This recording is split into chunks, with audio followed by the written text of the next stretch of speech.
So dah direkod kan? InsyaAllah. Okay. So yang ni adalah apa yang kita perlu tahu dalam last subtopik adalah untuk memahami tentang terzagi time rate consolidation theory. Okay, time rate consolidation theory ni akan kita bincangkan untuk calculate what we call as coefficient of consolidation ataupun kita panggil dia sebagai CV. Method dia ada dua, satu method kita panggil sebagai root time method dan satu lagi method kita panggil dia sebagai log time method. Dan daripada kedua-dua method ni, apa yang you akan boleh dapat adalah degree of consolidation dan juga time factor TV. Yang benda ni kita tak nampak sangat kalau kita explain by explanation, you kena buat juga dia punya calculation supaya boleh nampak apa yang you cari lah. Dan last kali kita akan bincangkan mengenai understanding the source stabilization method using preloading dan juga vertical drain. Okay, yang dimaksudkan dalam ni adalah kalau kita tahu macam consolidation tu akan boleh memampatkan kita punya tanah, tapi pada masa yang sama kita kena provide beberapa method untuk membolehkan air yang terkandung dalam tanah yang kita mampat tu untuk keluar dengan cepat. So itu yang dimaksudkan sebagai understanding the soil stabilization method using preloading dan juga vertical drain. Sebelum kita ke situ, kita akan tengok dulu apakah yang dimaksudkan sebagai determination of CV.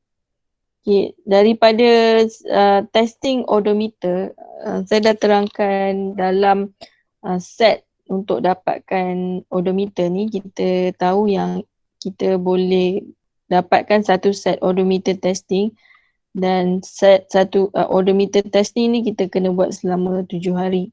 So katalah ni set pertama, set kedua, set ketiga dan juga set keempat. So untuk satu set ni, you akan ambil dia punya tempoh dia ialah 24 jam.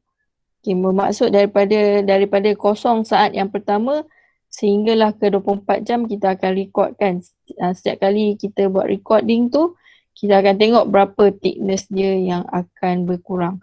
So untuk satu set ni selama 24 jam ni kita boleh plot apa yang kita namakan plot CV ataupun coefficient of consolidation. Dan untuk buat testing ni, the test must be continued to almost complete consolidation so that degrees of consolidation and time factor can be related. So at the end of the time, this can be accomplished using either a square root of time method or log time method. So untuk katalah kita ada 6 data, so ke 6 data ni kita boleh buat analisa yang inilah yang kita tengok dalam slide ni. Inilah analisa yang kita sebut sebagai determination of CV. So untuk CV method yang ni kita panggil dia sebagai root time method. Okay, data yang kita rekodkan adalah time dan pada masa yang sama adalah perubahan thickness. Okay, data yang direkodkan dalam second, untuk minit dan juga untuk hours. Okay, sebelum kita plot ke graf, kita akan tukarkan dulu kepada nilai root time. So semua nilai masa awak akan di root time dulu sebelum you plot dalam this kind of plotting. So dia ada mention kat sini a plot of the formation again the square root of time is made for the incremental loading. Okay, draw line AB through the early portion of the curve.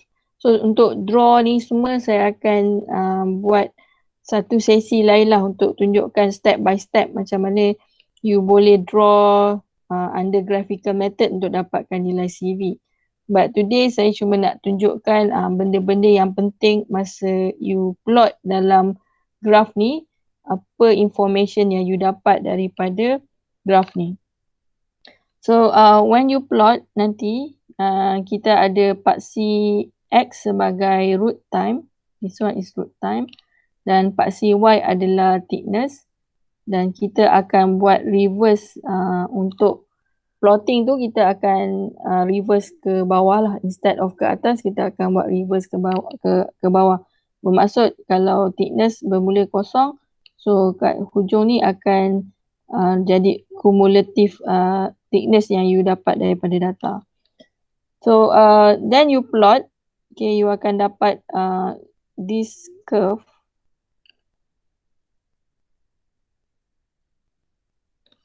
Okay, you akan dapat this curve sebagai plotting. Dan kita akan apply beberapa graphical method lah untuk menyelesaikan masalah ni. Sebab tu you nampak beberapa garis ni which saya akan explain kemudian lah. Okay, yang saya nak tunjukkan hari ni adalah daripada satu plotting ni, katalah ni data set yang pertama selama 24 jam. So inilah yang kita plot. Okay, daripada graphical method nanti you boleh bahagikan kepada 3 portion. Okay, yang pertama ni ialah portion kita panggil sebagai initial compression. Dan yang kedua nanti you akan dapat second portion. So this portion ni kita panggil dia sebagai primary compression. Dan yang akhir sekali ni di bawah penerangan kita panggil dia sebagai secondary compression, which is daripada primary compression kepada final compression ni kita panggil dia sebagai secondary compression. So yang kita nak fahamkan tentang initial compression, primary compression dan juga secondary compression, saya akan buat ilustrasi kat sini. So ini adalah sampel you all dalam satu set data yang sama. Okay, initial compression bermaksud immediately you letakkan load ke atas you punya sampel, okay, dia akan automatic akan respon kepada load yang kita tekan ke atas soal ni, dan apa perubahan thickness yang berlaku pada waktu ni, inilah yang kita panggil sebagai initial compression. So maksudnya thickness yang berubah tu disebabkan oleh sudden load apply dalam you punya soil dan menyebabkan you punya soil tu akan mendak secara tiba-tiba disebabkan respon kepada load yang telah diletakkan. So untuk primary compression, apa yang you faham pada waktu ni adalah okay, load ni memang kita maintain sebab itu yang dimaksudkan sebagai consolidation. So pada waktu ni air akan keluar. So dan you punya soil solid dalam ni akan mula menyusun kembali dia punya struktur supaya lebih rapat lah, sebabkan air keluar, you punya structure akan lebih rapat. So pada waktu ini primary compression ni yang dimaksudkan sebagai primary compression adalah disebabkan oleh proses air keluar tu yang menyebabkan dia berlakunya perubahan thickness. So primary compression ataupun primary consolidation yang you faham ialah disebabkan oleh pengurangan volume disebabkan oleh air yang keluar daripada you punya soil soil system lah ataupun soil structure. Dan untuk secondary punya compression, okay, kita masih lagi maintain load ni, kita masih belum lagi keluarkan load ni.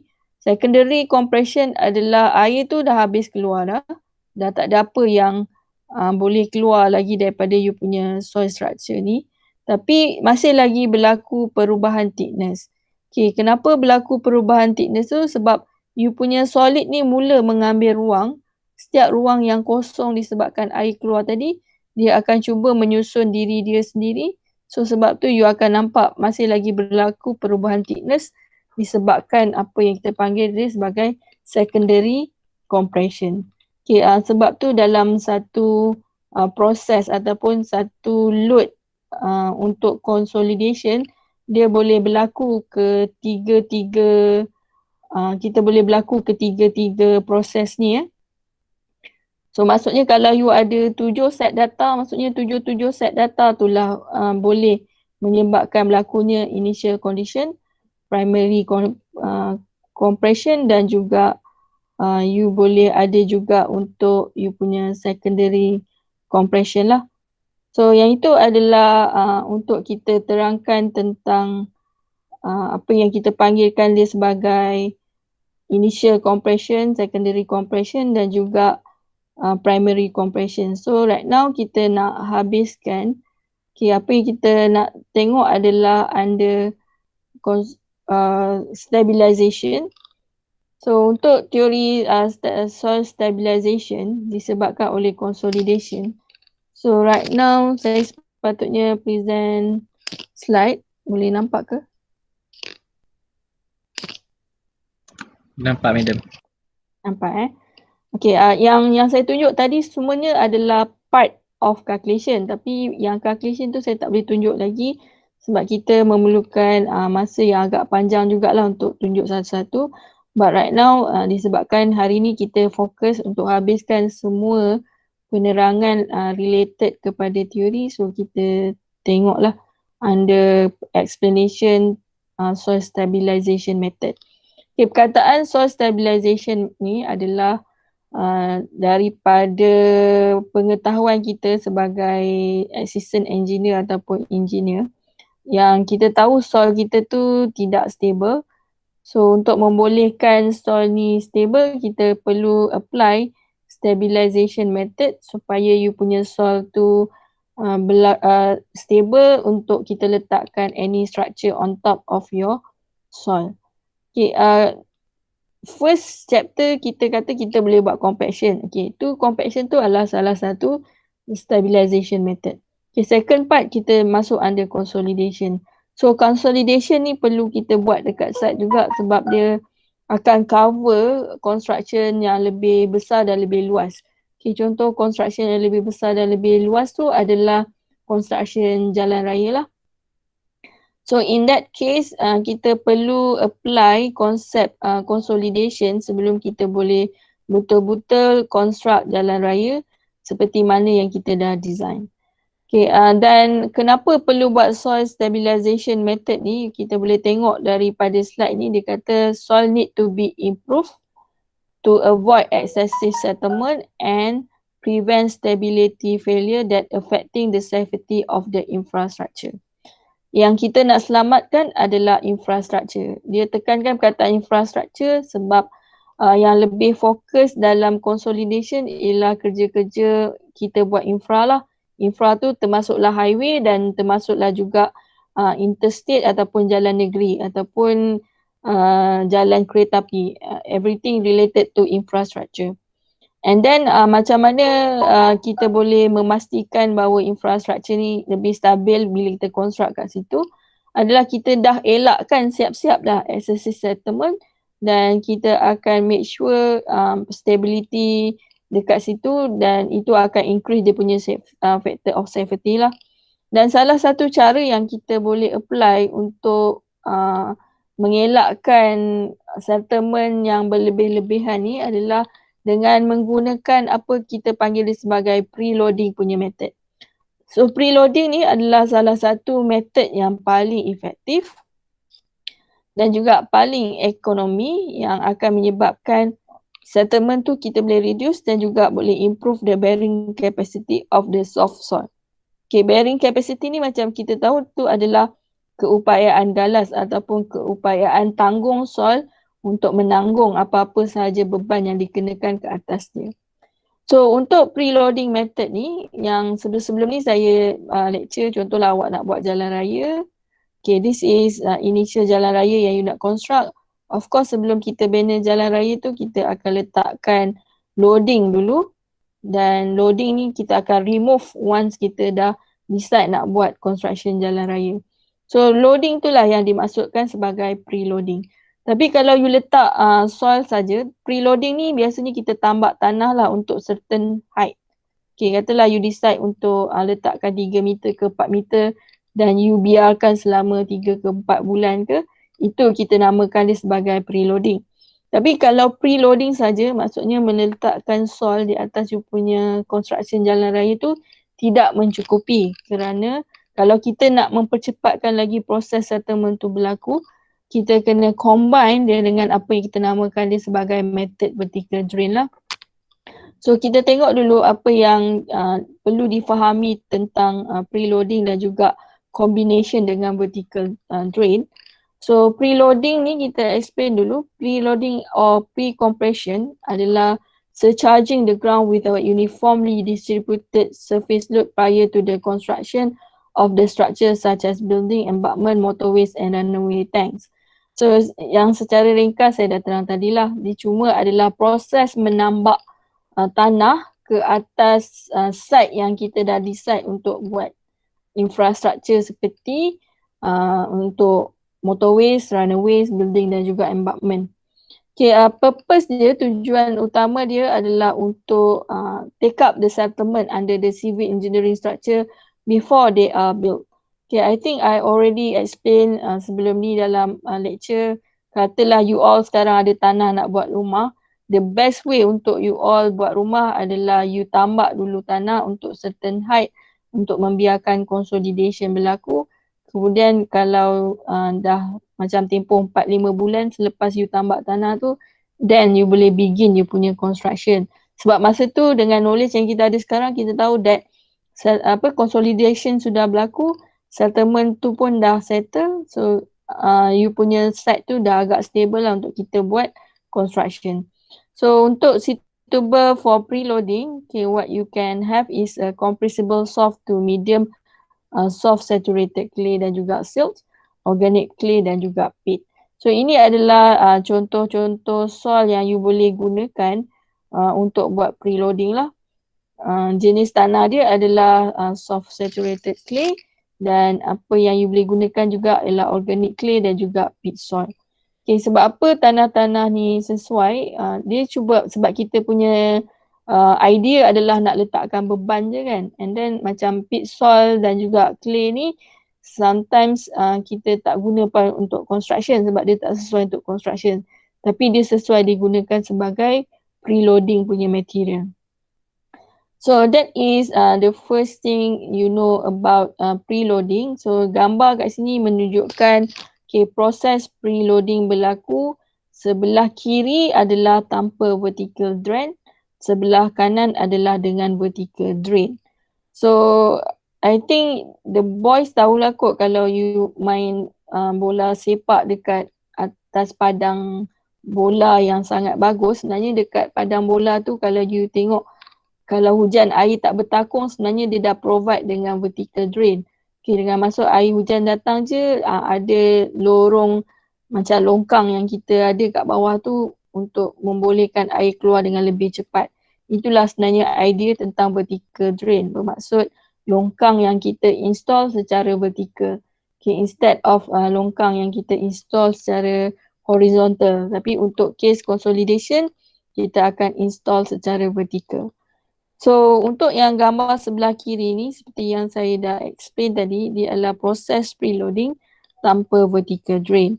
So kita letak saja tambak tanah kat situ dalam certain height and then kita akan biarkan air tu akan keluar secara natural, tapi kita expect akan berlakunya perubahan thickness dengan keadaan yang sangat perlahan lah, sebab kita tidak allow any of drainage berlaku ataupun kita tidak install drainage structure yang membolehkan air keluar dengan cepat. So untuk accelerate consolidation ni, apa yang boleh dibuat sebagai kita sebagai assistant engineer ataupun engineer on site, kita boleh propose untuk letakkan vertical ataupun sand or prefabricated weak grains berserta dengan preloading. So maksudnya kita ada double action lah kat sini. Satu, kita loadkan dengan tanah, dan yang kedua kita akan installkan dengan beberapa jalur vertical drain ni supaya seepage boleh masuk ke dalam you punya vertical drain, dan vertical drain ni you provide untuk keluar daripada soil structure. At the end of the day, air akan cepat sangat keluar, so proses settlement tu akan berlaku dengan sangat-sangat cepat lah. Okay, boleh tengok dekat gambar ni. Okay, gambar ni menunjukkan ada drain yang kita install untuk beberapa tempat di atas you punya construction site. So boleh nampak yang terkeluar ni adalah vertical drain lah yang you nak install dekat site. So of course kita perlukan machineries untuk accelerate all the process. Then of course if you have this kind of project, this is due to diberi you dapat bajet yang mencukupi lah daripada klien untuk kita propose this kind of method. So vertical drain, as you see in the picture, dia akan act as a free draining water channel surrounded by thin filter jacket which prevent the surrounding soil from entering the core. So dia sebagai longkang tapi secara yang kita letakkan secara vertikal, dan saluran air ni akan ada void lah yang menyebabkan you punya air boleh masuk ke dalam you punya vertical drain. So it will accelerate the rate of consolidation. Okay, you akan ada dua jenis vertical drain, satu kita panggil sebagai sand drain, satu lagi sebagai sand wicks lah. Okay, boleh tengok macam mana kita explain macam mana installation untuk sand drain. Okay, sand drain adalah kita buat longkang macam ni dekat you punya surface, dekat you punya depth of your soil, and then kita akan letakkan kat dalam tu sand. Okay, and a sand drain is a simple process, employ a column of at least 10 inches in width augured into ground to be surcharged and consolidated. Okay, bermaksud you ada soil and then you ambil you punya auger ataupun penggali, you akan gali menggunakan that machine. So once you have gali benda ni, everything is out, tanah ni dah keluar. And then illustration dia macam tu, you dah gali, you dah keluarkan tanah tu. So kat sini akan jadi ruang kosong lah. Instead of ruang kosong, you akan fill dengan sand. So you akan fill sampai ke atas. Okay, that one is what we call as sand drain. And then ni yang dimasukkan dengan penerangan saya tadi. The column is then filled with sand and connected to a free draining blanket of granular soil. So itu cara you buat sand drain. Dan salah satu lagi cara untuk buat sand drain adalah dengan menggunakan wick drain. So wick drain is usually about 4 inches wide, 1/8 inches thick, which act as a high permeability conduit for water to flow out of the soil and to the surface. And then most common application of wick drain is for accelerating the settlement rate of compressible soil. So kalau you baca both of the method, dia punya tujuan dia sama. Tujuan dia adalah membolehkan air daripada soil layer kat bawah ni untuk dikeluarkan secara efektif dan cepat. Sama ada you gunakan sand drain ataupun wick drain, both method akan mempunyai tujuan yang samalah. Sebab dalam proses construction, certain construction memang memerlukan construction tu dibuat dengan sangat pantas. So instead of you letakkan load pasif saja, you kena bagi decision juga untuk provide vertical drain, sama ada menggunakan wick drain ataupun sand drain. So macam mana proses ni berlaku dalam tanah? This is how it's happen. Melalui pengetahuan kita tentang consolidation, once kita letakkan load, kita tahu pore water pressure tu akan meningkat naik. So air ni nak tak nak dia akan cuba cari jalan keluar juga daripada sistem soil system kat dalam ni. And then because of that, seepage akan berlaku lah di ruangan paling cepat dia jumpa.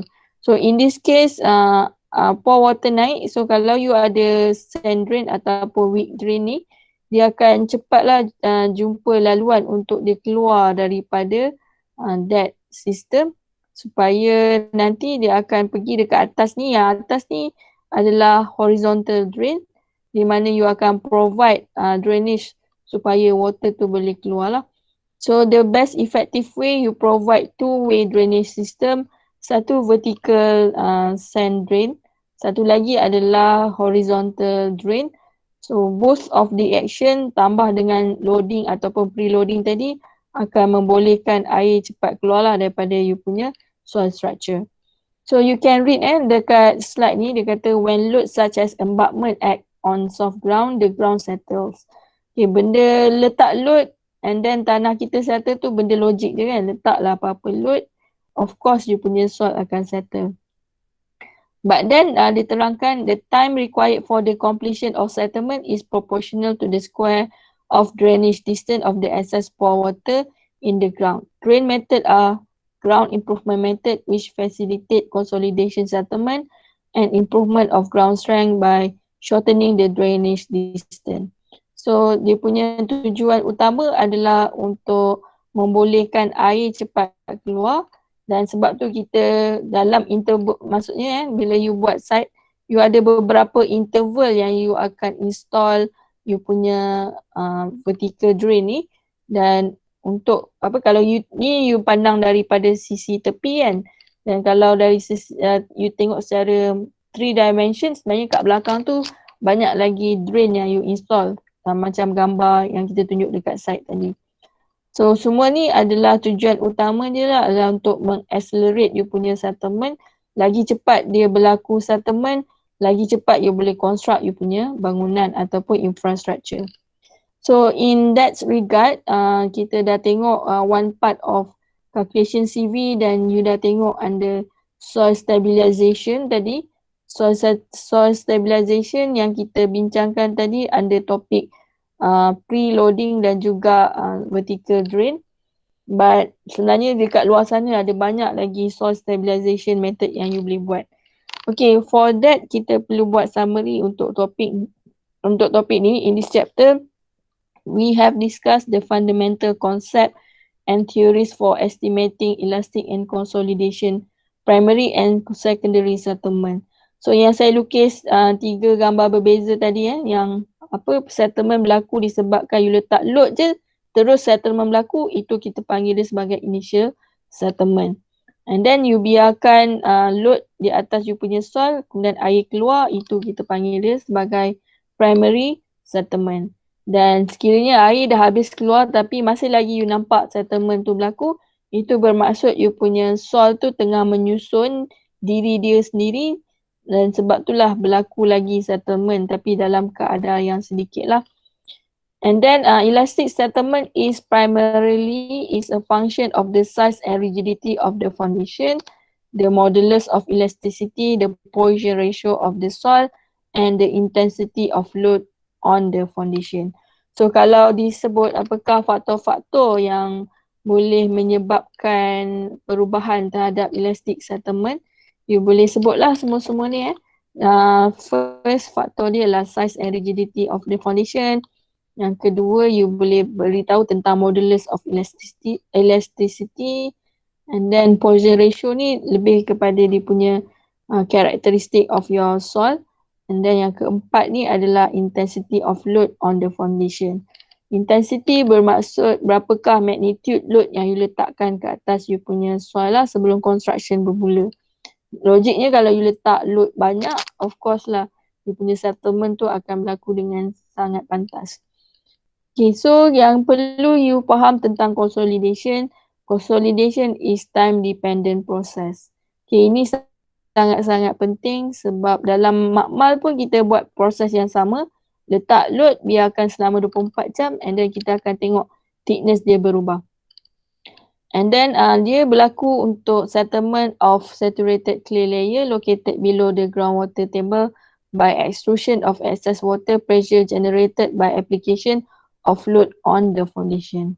So yang ni berbalik kepada initial explanation tentang consolidation, sebab consolidation ialah proses kita meletakkan load, dan load tu kita akan maintain selama beberapa waktu yang kita dah design, and then kita akan melihat perubahan volume berlaku disebabkan oleh air keluar daripada you punya soil structure, and because of that settlement berlaku.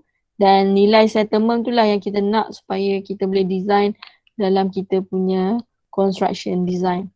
So that is the second part on, I think this is the second part untuk kita explain pasal consolidation. Okay, meaning that afterwards you akan calculate juga what is the value of CV dan juga TV melalui 2 method yang berbeza yang akan kita bincangkan, which is log time method, dan juga kita akan bincangkan under root time method. So in this part, in this lecture punya slot, okay, kita akan start dekat sinilah. But before that, Kita akan baca the last summary of this discussion. Okay, in some cases, the actual and predicted maximum settlement agree remarkably, but in many others, the predicted settlement deviate to a large extent from the actual settlement observed. This may caused by the following reason. Okay, kadang-kadang kita dah expect berapa settlement yang akan berlaku, tapi berlaku juga expectation tu kita tak dapat seperti mana yang kita expect. So, reason kenapa berlaku macam tu adalah improper evaluation of soil properties. Okay, sometimes maybe you calculate untuk dia punya specific gravity dan juga properties soil yang lain tu tidak tepat, sebab tu kita dapat result yang tidak tepat lah bila kita nak calculate untuk settlement. So yang kedua disebabkan oleh non-homogeneity and irregularity of soil profiles. Okay, yang ini yang you nak faham adalah bila you ada soil dekat site, kita bukan ada satu layer Dia satu layer tu mungkin semua sekali tu adalah sand. Okay, bawah daripada sand tu you ada clay katakan. Bawah lagi you ada mix of clay plus sand. So dia punya soil profile ni untuk setiap layer tu dia ada profile yang berbeza. So setiap jenis soil yang berbeza sebenarnya dia punya karakteristik pun berbeza. Dan kalau kita tak interpret that things dalam you punya calculation, sebab tu kita boleh dapat nilai calculation yang agak berbeza lah. So itu boleh juga berlaku disebabkan error in the evaluation of the net stress increase with depth. Itu juga boleh berlaku kita salah evaluate dalam dia punya net stress increase. And then the last part dia cakap the variation between the predicted and observed time rate of settlement may also be due to satu, improper evaluation of CV. So CV ni saya dah tunjuk tadi lebih kurang dia punya introduction, tapi untuk calculation secara detail insyaAllah kita akan cover untuk esok lah. Dan kalau kita masalah CV ni ialah kita punya solution tu adalah berdasarkan graphical method. So you kena gunakan drawing di atas you punya curve. So kalau you salah interpret that drawing, you akan dapat nilai CV yang salah lah. And then presence of irregularity sandy seam with the clay layer which reduce the length of the maximum drainage path. That one is berapakah depth untuk you punya soil untuk drain daripada you punya soil system. So that is all the discussion yang you boleh tengok under this last portion for your consolidation. And of course to be detailed on the calculation part, kita akan tengoklah untuk data. Okay, but before kita end kelas ni, sekejap lagi saya akan forwardkan juga satu file words. Dalam tu saya dah plotkan untuk root time dan juga log time supaya kita ada cukup masa untuk plot untuk tomorrow. But before kita end kelas ni, saya akan tunjukkan contoh data yang you akan dapat daripada makmal. Okay, bagaimana daripada data makmal ni nanti you akan lukis sebagai untuk cari nilai CV. So berbeza daripada kes-kes sebelum ni, data you all sikit je, lebih kurang 6 macam tu. Tapi untuk plot untuk CV, this is the calculation, contoh calculation yang boleh diberikan dalam data.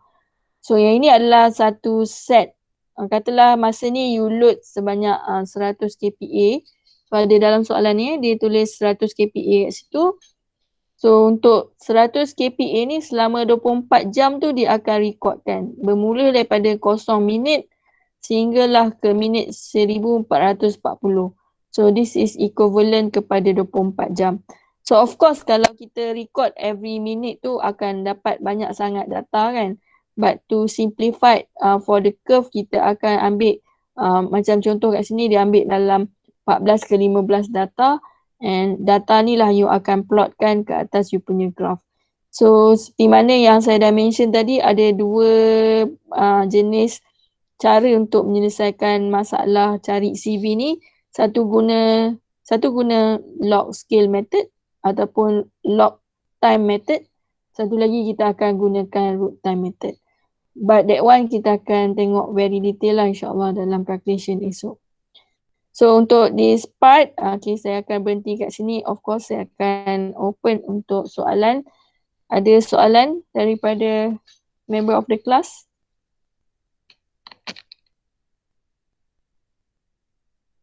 Tapi kau masih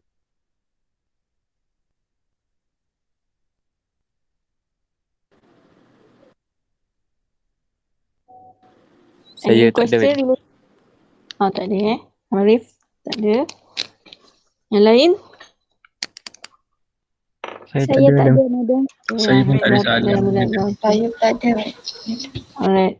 Okay, I'm sorry kalau saya explain terlalu panjang, but I think sebab kita record ni, bila you nak refer nanti you boleh refer balik ke recording lah.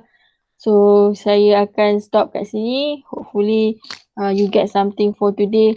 Happy getting your lunch afterward. Assalamualaikum warahmatullahi wabarakatuh. Waalaikumsalam. Thank you, madam. Thank you. Waalaikumsalam. Thank you, madam. Thank you, madam. Thank you, madam. Thank you. Thank you, madam. Assalamualaikum. Salam. Madam. Thank you.